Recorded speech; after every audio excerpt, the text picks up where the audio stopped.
Good afternoon, everyone. My name is Kaya, and I'm an educator here at the National Postal Museum. And we are so excited to have everyone here. We want to say welcome to everyone who has come in for our lecture today. At the museum, we are celebrating the 150th anniversary of the Pony Express this year. We've got a new exhibit, we've got some changes to our website, and lots of different programs and events that are going on throughout the year to honor this anniversary. So we're really excited to have all of these speakers here today who are going to tell us a little bit more about the Pony Express. And a quick reminder to everyone here, this is being streamed live online. And so the microphones, you probably can't hear anything coming out of it. And the reason for that is that it's for the benefit of the folks watching it at home and across the world, basically. So without further ado, we will introduce our first speaker. This is Les Bennington, who is the president of the National Pony Express Association.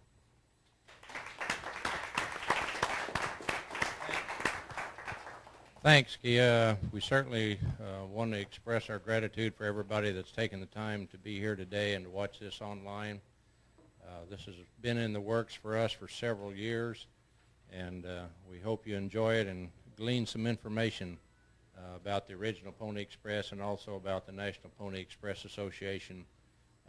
And we do a re-ride each year. This will be our 31st year of doing the re-ride into or across the 8 states that make up the National Pony Express Historic Trail. And without further ado, I'll introduce Jim Swigert. He's from California, and he will give you some information. Jim?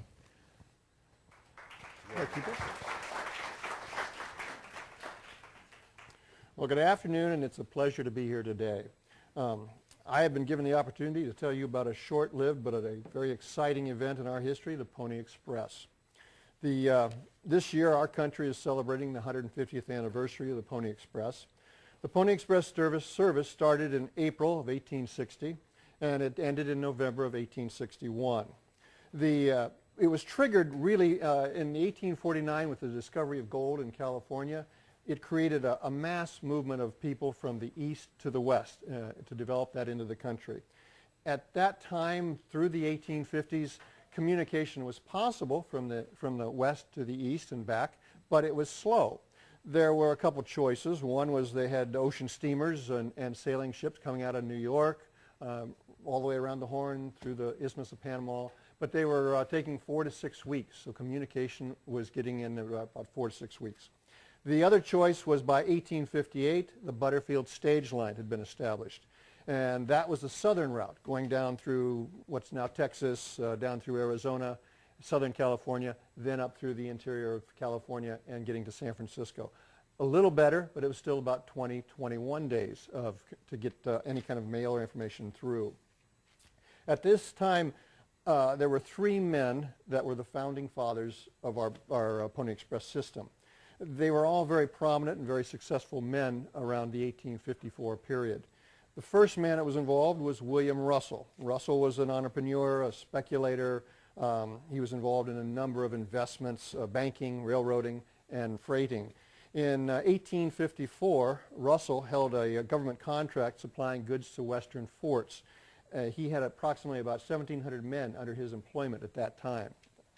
The second guy was Alexander Majors, sort of an exact opposite of Russell. He was a farmer, a hard worker, a very religious man. He was also very smart and an opportunist also. He saw that in 1848 a chance to also make some money hauling freight.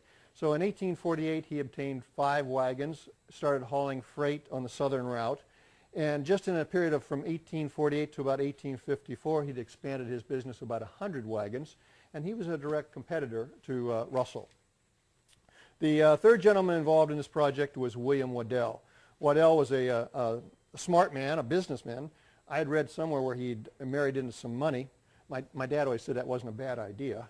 But anyway, that gave him a little bit of a foothold, so he got into business. And he was a very successful merchant, and he was also involved in banking and insurance enterprises. All 3 of these men resided in Missouri at this time, at this frame. Waddell lived across the street from Russell, and by the 1850s, the 2 men were both involved in not only neighbors and businessmen, but they had gotten involved in some business ventures together.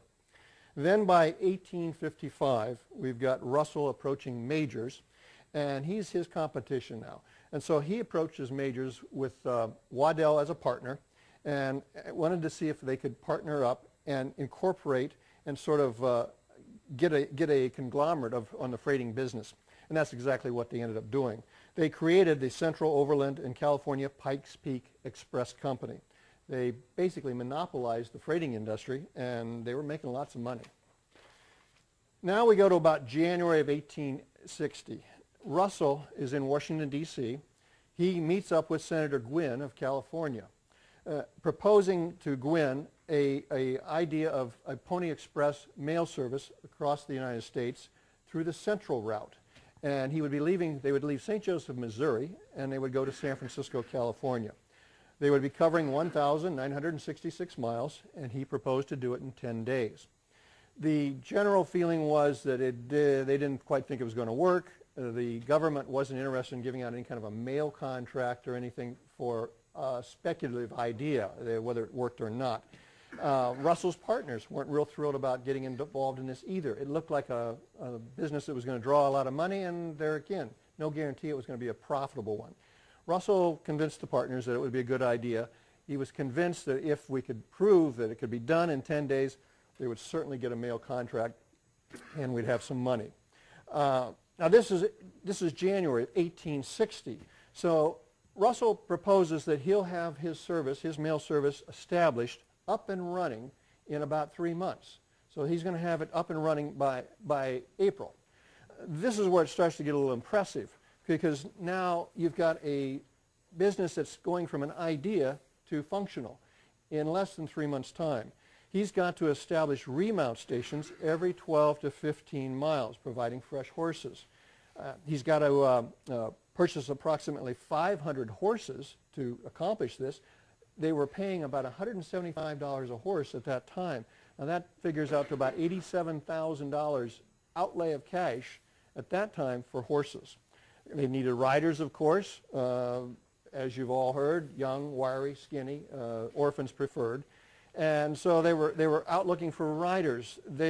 Each rider was going to have to be responsible for at minimum 65 to 75 miles of distance. And so they're going to need at least 40 riders or possibly more, as they needed to replace them. They were going to have to hire station keepers where the horses were stationed. There were going to have to be somebody there to maintain the horses so that the riders could come in and then be transferred over. They needed equipment. They had to acquire saddles. McClellan's was the saddle of preference. It was an old U.S. cavalry saddle, lightweight, should work out pretty good. The mochila, which you all have had a chance to maybe see, they needed something as a mail pouch to carry or transfer the letters through. Their goal was a fresh horse would travel about 8 to 11 miles an hour. They would travel day and night. They would cover 250 miles a day, and they would be able to go from one location, St. Joseph, to San Francisco, accomplishing that in 10 days. To jump ahead, our organization does the re-ride. We have the same goal in mind. We still try to do it in 10 days. We still try to go day and night just as they do. There's a lot of guys in here that have traveled that mochila the whole distance, and they can tell you it just doesn't quite work that way.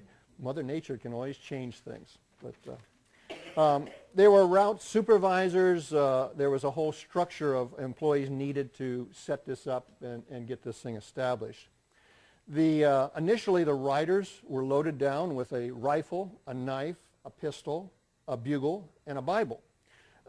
If anyone's done any speed on a horse, weight is the issue. They had way too much stuff. So most of the riders discarded everything but their .36 caliber. It was an 1851 Navy Colt, and everybody would like to think they kept their Bibles. But I'd like to talk about some riders. You've had a chance to walk around the museum and see some of the different things. There were some names that I'll mention that are familiar to you. Johnny Fry, William Cody, Buffalo Bill. He was a rider at about 16 and rode for the Pony Express. William Hamilton, another rider. Robert Haslam, which was later known as Pony Bob. Now, little story I got to tell you about Pony Bob. May of 1860, he's stationed at Friday Station. A Friday Station, for you that don't know, is Lake Tahoe, right at the state line between California and Nevada is Lake Tahoe, and that's right past on the other side of the state line is Friday Station. He took the ride at Friday Station, took it for his 75-mile ride. When he went eastbound on his 75-mile ride, the rider that was to take it over from there refused to go. There was Indian problems, Indian attacks. He said, I ain't going. So they asked Pony Bob, he said, would you carry on? He said, I'll do it. So he takes on and does the next leg also. At the end of that ride, he had done 190 miles nonstop. He then ends up getting about a 9-hour rest before the Mochia has come from the westbound direction, and he's got to turn around and go back. He turns back around, heads back, and does the exact same route he had already accomplished. And so he logged in 380 miles, one of the longest rides. Another rider I wanted to mention was Warren Upson. If you'd done in the museum, you saw Warren talking about his ride in the museum here. Warren was out of Sportsman's Hall. Now, Sportsman's Hall is located in Pollock Pines, California. So he's on the west side of the Sierra Nevadas and was riding through the Sierra Nevadas, and he was riding to Friday Station. Now, I live in Pollock Pines in California. I ride the Sierra Nevadas and have been doing it for 20 years. It's a great place to ride. I pick a nice sunny day, no snow, and it's a beautiful ride. I can tell you, if there's a storm going on, we don't even try to get to Lake Tahoe in four-wheel drive on the highway. You know, it just doesn't happen.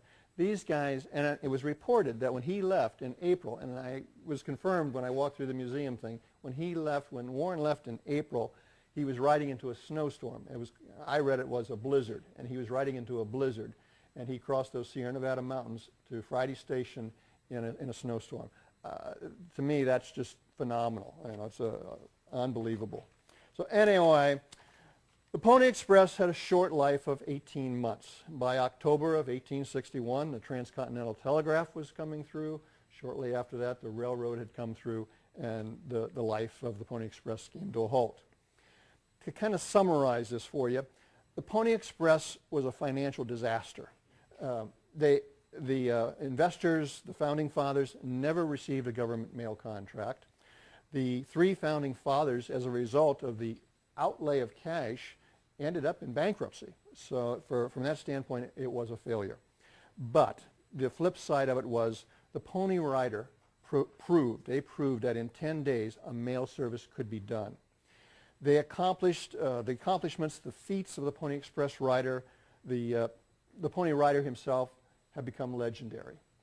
The short-lived but a very colorful part of our history was the Pony Express. Brave young riders on fast horses enduring heat, rain, snowstorms, and Indian attacks. The Pony Riders were the true heroes of the Old West. Thank you.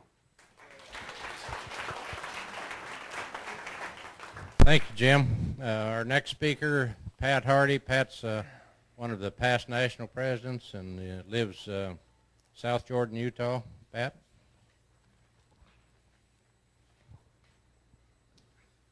Thanks, Les. I've been asked to talk a little bit about our association today.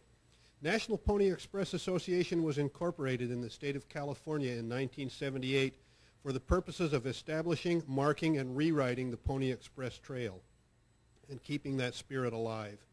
Since that time, the association has gained an international reputation as a principal resource for all things concerning the Pony Express. I'd like to briefly speak about some of the significant events and accomplishments in the history of our organization.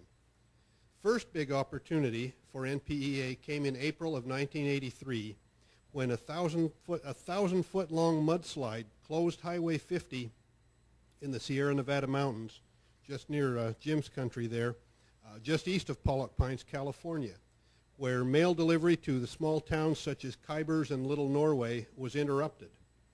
Was cut off. NPEA's founding president, Malcolm McFarland, was half joking with Patricia Peterson, the postmistress in Pollock Pines.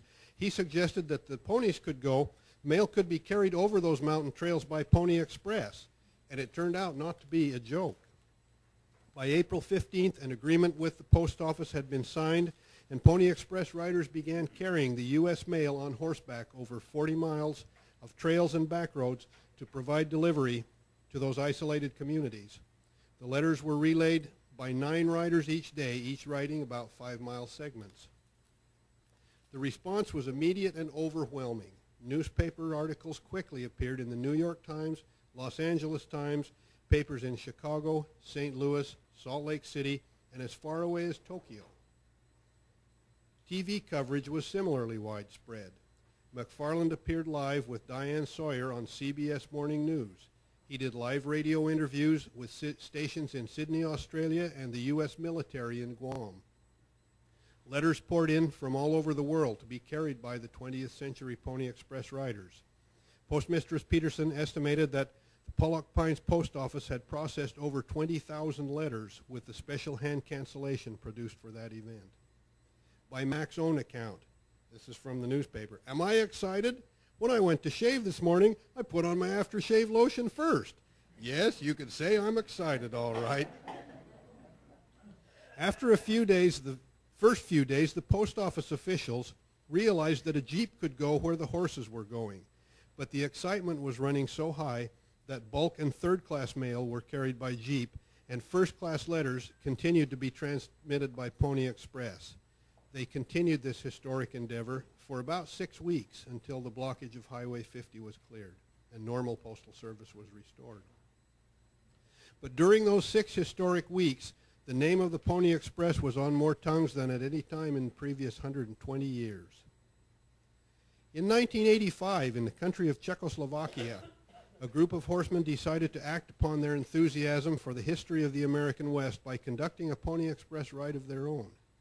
They marked off a trail beginning in Prague and ending in the province of Moravia, about 250 miles to the east, and they started relaying a sack of mail, Pony Express style, across the country. In 1989, they contacted our national president, Ken Martin, with the proposition for an international exchange. The idea caught the imagination of the American Pony Express riders. Although communication was extremely difficult, the plans were laid, and the fall of the communist government during that winter made travel arrangements considerably easier. In June of 1990, supported by Westerners International and hosted by members of NPEA, 6 Czech riders arrived in California to take part in our 1990 Pony Express re-ride. We hope that we provided them the experience of a lifetime as they traveled almost the entire length of the trail, sharing our homes, riding our horses. They went back to their country with stories of feeling awed by the empty expanses of the Great Basin in Nevada, and of being nervous in Kansas where they were expecting to be daily swept away by tornadoes. They were not great followers of the injunction against drinking intoxicated liquor, which is found in our Pony Express oath. But after the experiences on the Pony Express Trail, various groups of Westerners offered them the opportunity to take part in a cattle drive in the Midwest and to visit some of the Western history-oriented museums and sites. They made many lifelong friends and spread goodwill wherever they went. After the conclusion of the re-ride in America, 6 American riders and a couple of family members traveled to the Czech Republic to take part in the European Pony Express ride. The love and courtesy and hospitality shown to the American NPEA members cannot be overstated. They were celebrities there for a few days, shopping and sightseeing in Prague before the tourists found it, being honored and toasted by local government officials, and receiving all manner of small gifts. The Americans were sworn in as Czech riders in a solemn ceremony at a 1,000-year-old castle in Bohemia. The European Pony Express started off with a horse show and festival in a town called Mníšek near Prague. Then for 3 days, the mail pouch was passed in relays over the Czech Pony Express Trail, with the American riders taking their turns. You cannot describe the feeling of riding those spirited Czech horses through the verdant countryside, through the lanes and the cobblestone streets, the little rural villages that were old when our Constitution was signed, and through the wheat fields, and through the potato fields, and through the strawberry patches. The Czech guide an interpreter, was asked if the farmers didn't get angry about the horses tearing up their crops. The reply, which was still very much with the communist attitude at that time, the reply was, by the time they find out, we're gone. The European Trail branched into three, with one branch going to the Austrian border to the south and another going north into what was then East Germany. The Americans followed the original branch to where the ride ended, in the Moravian town of Suchdol, with another horse show and a Western festival. More than a few tears were shed when the American riders left for home. In 1992, our first national president, Mac McFarland, saw one of his goals achieved when on August 3rd, 1992, President George Herbert Walker Bush signed legislation officially authorizing the Pony Express National Historic Trail. Years of hard work and perseverance by a dedicated team, including Ken and Arleta Martin, were rewarded when the trail was finally designated part of the National Trail System. Next, as the city of Atlanta, Georgia planned for the 1996 Summer Olympics, they decided to carry the Olympic flame on a circuitous route of 15,000 miles through 42 states, with the torch being carried by a number of modes of travel. They chose to include travel by Pony Express, and they chose the National Pony Express Association to do the job. After careful study of our capabilities and procedures, the Torch Relay Committee marked off a 538-mile stretch of the Pony Express National Historic Trail between Julesburg, Colorado, and St. Joseph, Missouri. Pony Express riders took custody of the torch on May 13, 1996, in Julesburg. The winds were so strong that the flame had to be carried in an enclosed lantern at times. At other times, the Midwest summer sun and humidity made the going heavy for both riders and mounts. But our riders were proud to take part under any conditions. They rode day and night in true Pony Express fashion, and they were met with a hero's welcome at every town and nearly every crossroads along the way through Nebraska and Kansas. They delivered their precious cargo in St. Joseph, Missouri on May 16th. Over 300 riders representing all Pony Express Trail states took part, riding 1 and 2 miles each. None will ever forget the thrill of that opportunity. 2 of my sons participated, and the round trip drive of 2,000 miles was a small price to pay to see the look of pride on their faces as they rode with the torch in their hand. It was a privilege that few have had. In 2002, the Olympics again let the light shine on the National Pony Express Association. This time it was the Winter Olympic Games in Salt Lake City. The torch relay, which again covered thousands of miles by several modes of travel, was pretty closed this time, but they did allow the flame to travel about 5 miles along the trail between Eagle Mountain and Fairfield, Utah, by pony and rider. At Camp Floyd State Park in Fairfield, the site of an original Pony Express station, an estimated 1,000 to 2,000 people came in sub-freezing temperatures to see the torchbearer ride in with a fife and drum corps playing martial music. The torch relay really had a life of its own.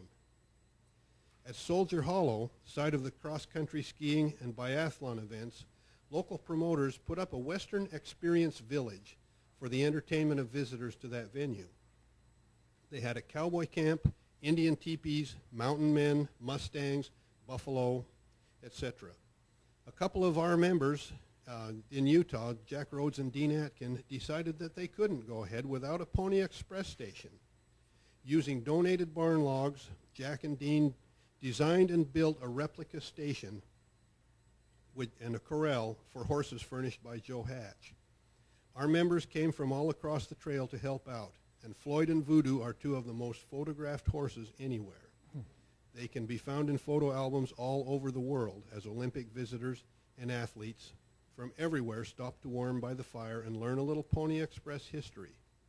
Olympic President Jacques Roga, Canadian figure skating champion Jamie Salé, and the King of Sweden were included in our visitors that year. Another big win for the association. After the Winter Olympics had packed up and gone, the cabin was picked up by a large crane and loaded on a flatbed trailer for a windy trip to Salt Lake City. It now stands interpreted as a Pony Express station near the spectacular bronze statue by Dr. Avard Fairbanks at This Is the Place Heritage Park on the East Bench of Salt Lake City. Make sure you pay that area a visit when you're in Utah. Last year in 2009, we conducted and celebrated our 30th annual re-ride of the Pony Express Trail. Approximately 500 horses and riders, almost 2,000 miles, day and night for 10 days between St. Joseph and Sacramento every year for 30 years. In Utah alone, we've worked with film crews from Italy, Germany, and England. Horsemen have come from Australia, South Africa, England, Germany, the Czech Republic, and elsewhere to take part in our re-rides. Now in 2010, we're celebrating the 150th anniversary of the historic events of 1860. Thank you for joining us today, and stay tuned to see what we come up with next.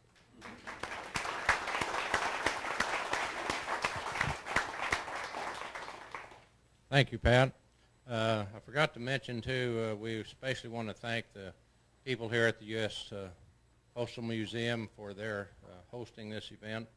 And Aaron Marr, he's superintendent of the Intermountain Region Long Distance Trails Office, is going to give you a few words. And Aaron, if you would be sure and recognize your people that you have here today, too. Great, thank you.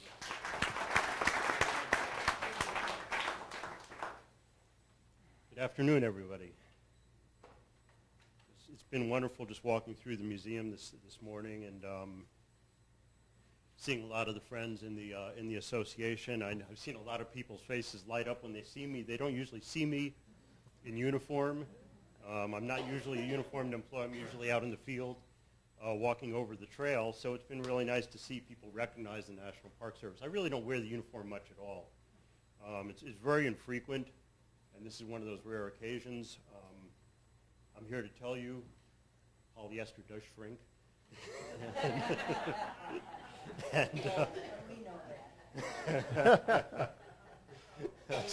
Especially when you wear it once a year. But Les, thank you very much. Jim, Pat, thank you very much for the great words you gave today. The National Park Service is really proud to be a partner in this event and in the development of the National Historic Trail. And we've been a partner for quite a while in the development of the trail since it was established in '92. And the association has just been a fantastic partner in this. And I just want to really acknowledge the great work you've done and also acknowledge the great work you've done for this sesquicentennial celebration. It's really wonderful to see this type of dedication. Particularly, I want to recognize Ken and Arleta Martin. You've just done such a fantastic job. And I can tell you, Ken and Arleta in particular, you're one of the most tenacious and dedicated and devoted people I've ever come across in the trails community. And this in particular, the association has done so much to do this, to get this event here today, but I know it couldn't have happened without the hard work of Ken and Arleta. So thank you very much for the work you've done here. The association, you've heard the stuff that they've done over the last couple of years, over over more than 30 years. And it's really noteworthy. There's just been so much that's happened across the trail because of the work and the partnership that the association has been involved with. They've talked about the re-ride, which has just been a great way to really bring attention to the trail and to commemorate this short-lived event in our history, but to really raise awareness across the length of the trail, and now we're bringing it here to Washington.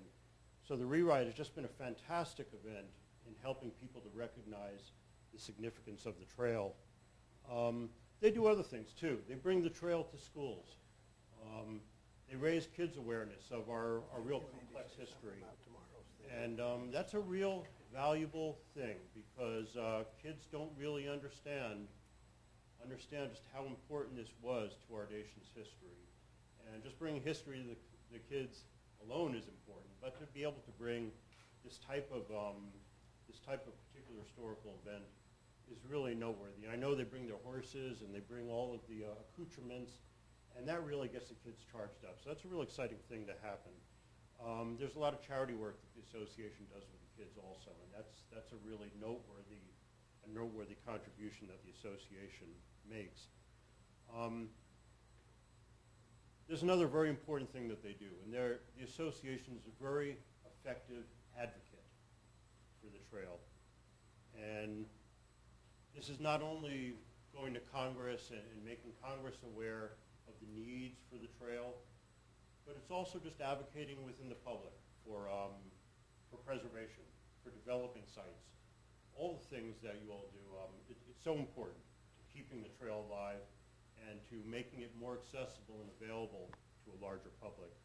So that's a very noteworthy thing. Perhaps most important from our perspective, at least in the National Park Service, is that the association was instrumental in getting the trail established as a National Historic Trail back in 1992.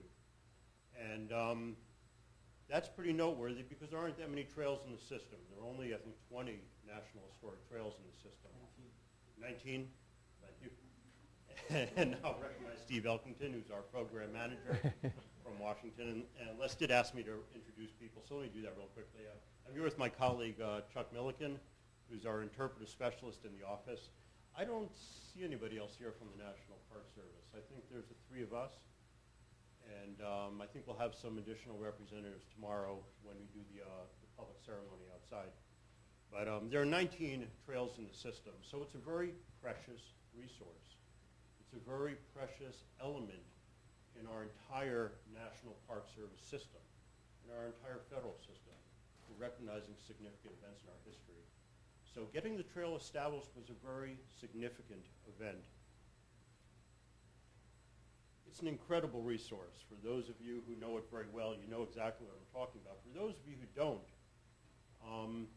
learn more about it. I think you'll be really amazed at the resources that we have. This is a trail that stretches over 2,000 miles across 8 states. It offers people just an absolutely incredible journey. It goes through the floodplain of Mississippi, of the Mississippi River, over the plains of Kansas, goes along the Great Platte River Road in Nebraska, crosses the Rocky Mountains, crosses the Great Western Desert in Utah and Nevada, goes across the Sierra Nevada, as Jim was talking about, and it ends in San Francisco, one of the great metropolises. It's really an amazing journey. And, you know, we've got many sites along the way where you can visit and learn about the trail, but travel the trail, and then you start to really understand. You start to understand what the history is all about. And that's the wonderful thing about trails, because if you're say, in the floodplain of the Mississippi River in St. Joe's or in Wathena, I think. Is it Wathena? I was going to ask you if I'm pronouncing it correctly or not. You can't really understand the trail unless you've been in the crest of the Rocky Mountains, or unless you've been in the crest of the Sierra Nevadas. You really don't get an understanding unless you travel the whole trail, unless you experience the footsteps of the people, or the horse steps of the people that actually traveled on the trail. That's what's the great thing about trails. It really ties all of these disparate resources together and really gets you within the perspective of the people that really traveled across this route back in the early 1860s. So travel the trail and you start to really understand what the Pony Express was all about. The National Historic Trail really pursues that. It helps people to try and understand the trail by experiencing the trail, by getting out on the ground and actually being there. And that's what we try and do in the partnership that we have, the National Park Service has with the Pony Express Association, with the NPEA, with our other federal partners like the Bureau of Land Management, the U.S. Forest Service, with a multitude of private landowners across the trail. We try to help people preserve elements of the trail, and we try to help them develop it for visitor use so that people can come and actually experience the trail. And there's a lot that's gone on the trail. There are a lot of places where there's nothing left of what existed back in the 1860s. But there is some things that are still there. There's some great resources out there. Go to the Western Desert in Utah, in Nevada, and go over the Bureau of Land Management's historic backcountry byway, and you really get a feeling for what the trail was like. Bureau of Land Management also does spectacular work in protecting and preserving South Pass. If you've never been to South Pass, it's one of the most important sites in American history, I would suggest. And I'm sure many people in the room would agree with me.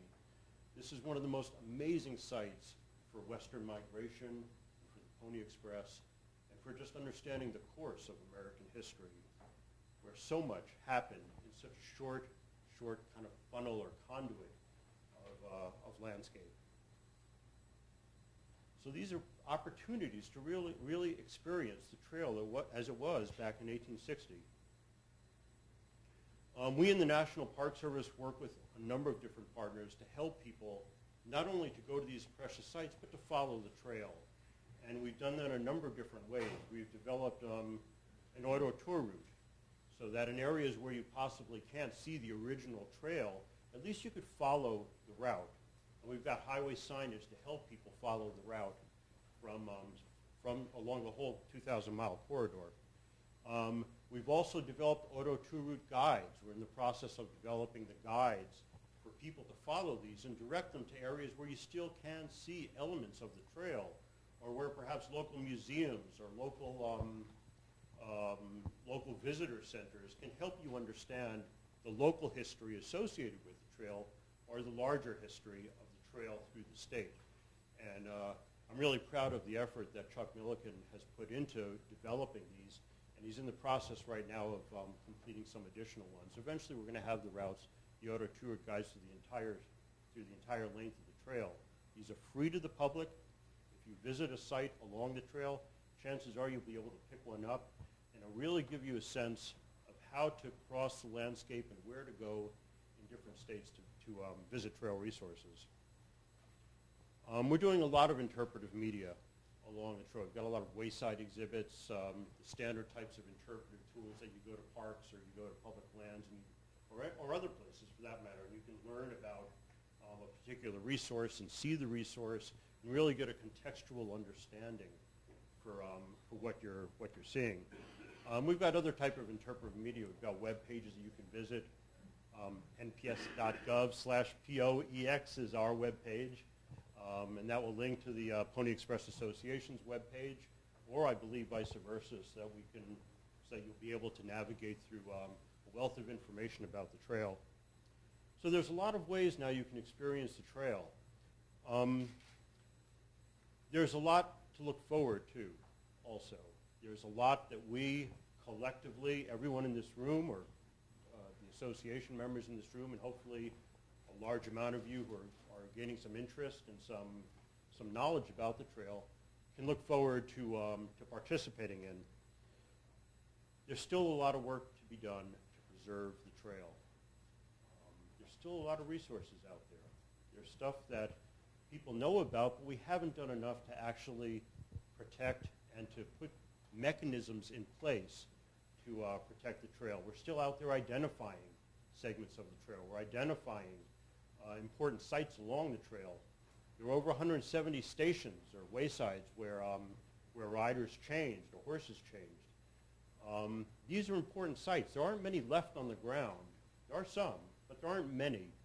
But we know the general location of these, and we're pursuing archaeological investigations. For example, working with the Central Wyoming College to do investigations of archaeological sites along the trail to help understand the material culture of what happened at these stations. We're working with several state historic preservation offices to document these sites and get them on the National Register of Historic Places. This is a critical tool that we have to help in raising the public's awareness of the importance of these sites and to help in putting some element of protection towards these sites. And I'm getting cut off now, but I'll go very quickly. So there are a number of different types of things that we're after to try and preserve the trail and to make sure that it's there for future generations. We're also working with the Bureau of Land Management in particular to help people to understand that there are other elements to preserving the trail besides just the tread on the ground or besides the historic site. There are other intrinsic qualities of the landscape that help people to understand and to experience what the trail was like back in the 1860s. And that's an important aspect of this, because now we're looking not just at the tread, but we're looking at a corridor that has many different aspects that can help people to understand and to experience, to have that vicarious experience of traveling on the trail. We're working with different entities to develop visitor use so that people can come and visit the trail. We're doing much more signing. We've developed local tour route signings so that people can actually follow closer than highways, but actually get off onto dirt roads or onto local roads. You can actually get just that much closer to the original route. And we're also doing the additional auto tour route guides that, that Chuck's working on. We expect in this year to put out the Utah guide and the Nevada guide. So we're getting close to finishing. California will be next, and we hope to have that done sometime, hopefully before 2014. We're also reaching out to underrepresented communities. This was not barren, vacant land that the riders went over. We've held tribal listening sessions to hear what Native American concerns are about, or not concerns, but how they saw this history and what contributions they might be able to make to the comprehensive telling of the story.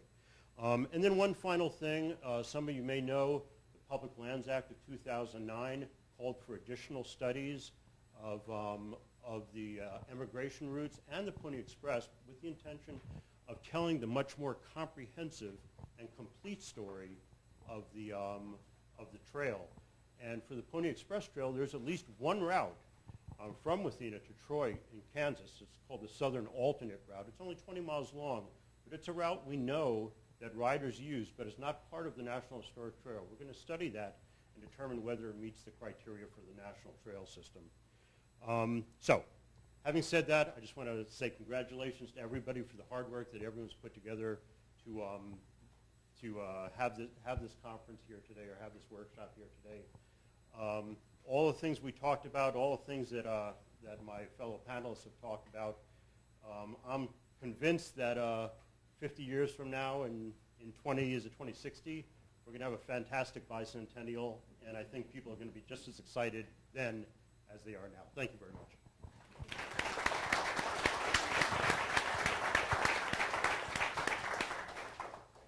The map is here.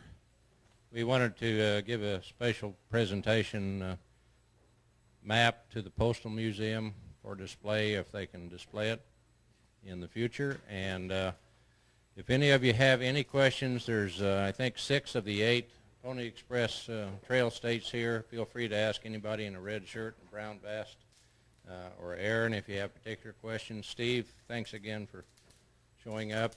And any of you that before you leave, like I said, ask questions. If somebody doesn't know, they'll refer you to somebody that hopefully will have an answer for you. The map, Ken.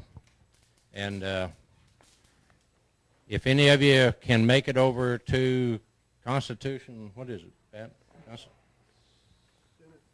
Senate Park, over here by the Capitol tomorrow at 1. You want to talk about it? Union Station Plaza, close by. We're going to do a horse exchange and take some thank you letters to the congressional people of the 8 states that are part of the Pony Express.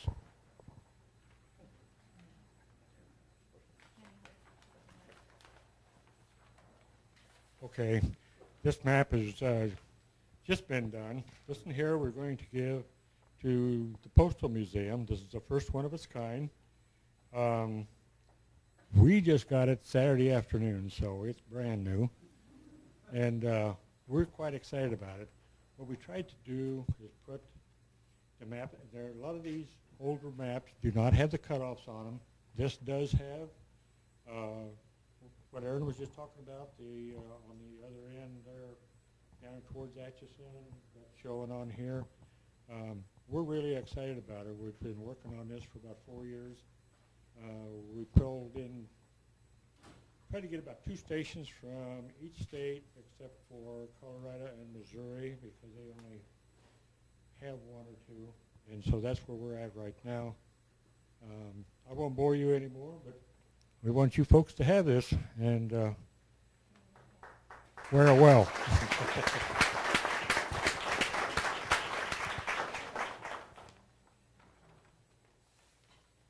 What a fabulous gift. My name is Jeff Mead. I'm the school and tour coordinator here at the National Postal Museum and was put in charge of this Pony Express redesigned exhibit that we have for the 150th anniversary.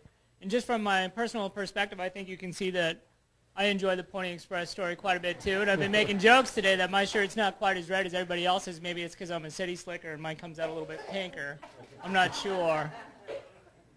But this is fascinating, and actually one of the things that I'm really excited about is the geography of the route itself. We've been currently working on a map project right now, and we've been trying to actually turn a map of the route into a three-dimensional kind of object that we can actually touch and feel and compare the geography of Kansas and Nebraska to some of the geography of the Tahoe region and some of the different lands out in Nevada and Utah. And to me this is such a good and useful tool and piece of information. And honestly, I would like to thank everyone that's a member of the National Pony Express Association. I'm wearing my badge. I joined the association last year as well. I'm very interested in how people come in and interact with history and interact with the Pony Express in particular, especially since it was such a short-lived business endeavor and we've established that it wasn't a financially profitable business endeavor. But the story itself has grown larger than the actual facts. And I think that it's really exciting to see how people actually come in to places like museums and engage in these various aspects of our history. And when people walk in and they start tours with me, I always ask, what do they expect to see in a postal museum? And everybody says, stamps. And I say, yep, we've got some stamps. And by the end of my tour, everyone's a stamp collector. But the other thing that everyone expects to see is the Pony Express. And I think that it's a story that we actually need to tell. And we had mentioned that unfortunately, the post office department at the time did not offer a contract to Russell, Majors, and Waddell. Perhaps they should have, but they have actually printed several different stamps using the Pony Express story as a way to promote their own inefficiency. So there's various aspects of this story. And, it's interesting because every time I do tours in the Pony Express gallery, it seems like everybody's got a different take on it. Whether or not Buffalo Bill was a Pony Express rider, I'm still not entirely convinced. I do know that he paid for the personal autobiography of Alexander Majors about 30 years after the story took place. Memories get fuzzy? I don't know. But hey, it's neat to think that, in a way, we're all Pony Express riders, and I'm excited to be part of the moment and part of this anniversary, and hopefully I'll be around for the 200th, too. Hope to see you there, right? All right. Thanks, everyone. Thank you very much.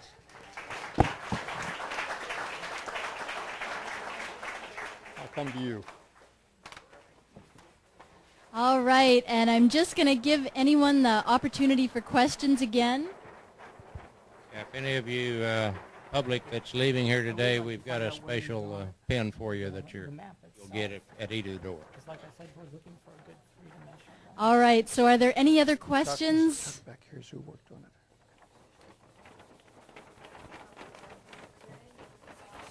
You're welcome, sir.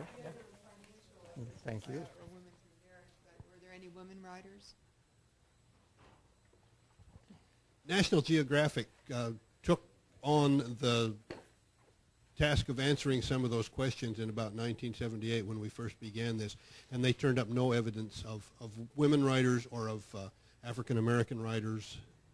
There were Hispanics, but sorry. But it looks good on TV.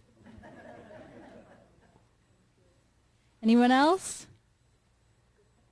Kia, I might add that today we probably have close to 35% female riders, so we couldn't get the rewrite done today without the ladies and the young gals helping us. Kelly is one prime example. She rides her horse clear to the ground in Salt Lake City. Fortunately, her or the horse didn't get hurt too bad. All right, we have another one. I know the oath says that the boys were not to use, they were not to swear or use cussing, but I wonder how they kept those horses under control without cuss words. No,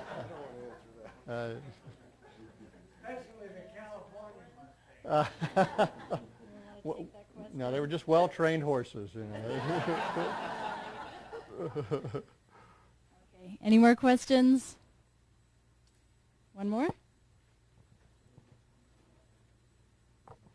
What was the true relationship between the Pony Express and the Native Americans? Because I know in film they're portrayed as like fighting and battles and preventing the mail from actually getting through. But what was the accurate story with that? The Paiute Indians were in Nevada. I think I got this. The Paiute Indians were the biggest problem were the Paiute Indians in Nevada, and yeah, there was conflicts between the. I think it started more with the settlers than really the Pony Express riders. There was no infraction there so much, but there was a conflict. I can't remember the whole story, and I could make one up, but it was typical white man probably taking advantage of somebody, and so anyway, that led into and escalated into other problems, and so the Pony Express stations were easy targets. You had maybe one person there maintaining the horses, maybe two. The other great coup was horses, so they liked the idea of hitting some of the Pony Express stations to get some of the horses. So some of the station keepers were killed, and there was some problems with the Paiute Indians through Nevada. I think there was like a militia that came out of California that kind of came in and stepped out most of that, but and it was resolved. But that was one of the biggest problems financially. I mentioned that it was a disaster as far as financing. The loss of horses and the loss of stations that were burnt down, and the loss of the station keepers, and constantly trying to replenish those stations was a financial burden. So there were Indian problems, yes.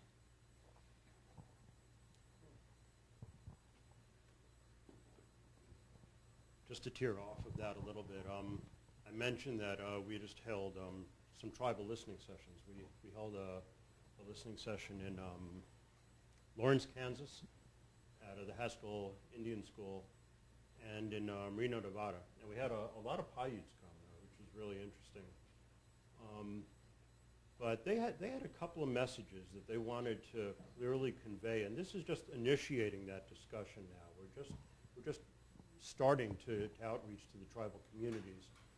But they had two things in particular that they wanted to talk about. First was that all lands were home to somebody. This was their land. And it's not a question of what exists now for them. It's just they want people to understand that this was land that was well known and that they used the land. And second of all, that the relations with the people that came across, whether traveling across or ultimately settling, the relations were very complex. And they talked a lot about about helping people that came through their country, and knowing people and having a lot of social intercourse with people and exchanging gifts, exchanging supplies, so that there were conflicts. There's no question about that. There were conflicts along all of the trails.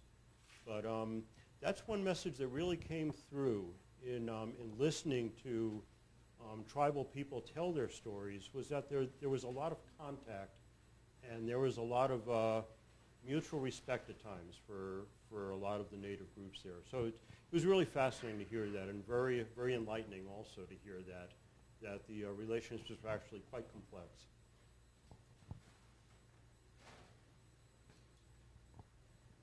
All right, we have time for one or two more questions if anyone has any.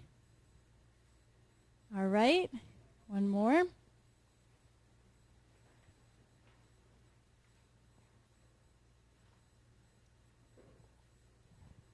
Wonderful presentations overall. Just, I guess, a quick question concerning the context of the time there. Of course, the nation was very quickly approaching the Civil War.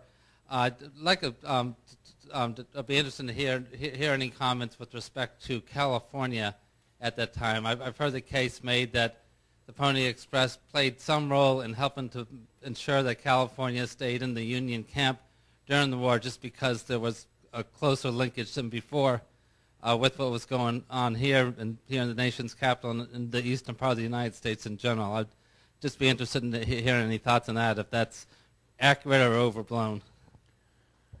I'll answer that. The other thing you should know is I'm not the historian of the group. So, but yes, it was a very important issue. And at that time, California was more interested in the election. Was Lincoln going to be in office or not? That was the issue. And so when Lincoln became president, there was a special, again, this is the way I heard it, and I'm sticking to my story. But there was a special, if I'm not right, there was a special run of horses set up just to carry that information. And they carried that information to California, who was waiting to hear were we going to have Abraham Lincoln in as president or not. And if I'm not mistaken, it was done in record time, I believe in about 7 days instead of the normal 10.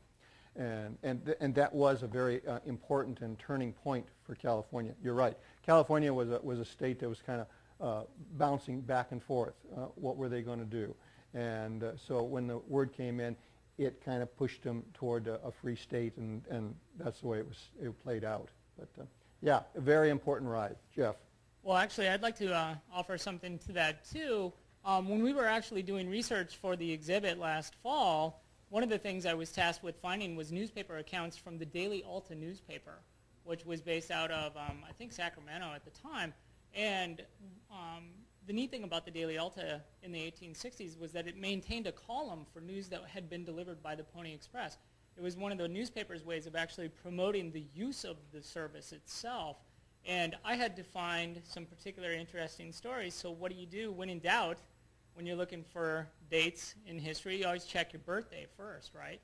So my birthday is November 25th, and I pulled it up, and it happened to be the day that Pony Express writer rode into Sacramento and was delivering the news of Lincoln's election. And it talks about how the pony was draped in all kinds of ribbons and all kinds of stuff. And I tried really hard to get that personal connection to my birthday in there, but was vetoed out. But you can actually see a copy of the Daily Alta in there right now. I think it's one of the dates from March. So, yeah, kind of a different kind of take on that story, I guess. All right, so we are out of time for our question and answer session, but we'd like to invite everyone out into the atrium of the museum next. There's some object exploration going on out there, and if you have more questions that you'd like to ask, sure, everyone will be available for more questions, and don't forget to get a free pin on the way out. And thank you, everyone, so much for coming.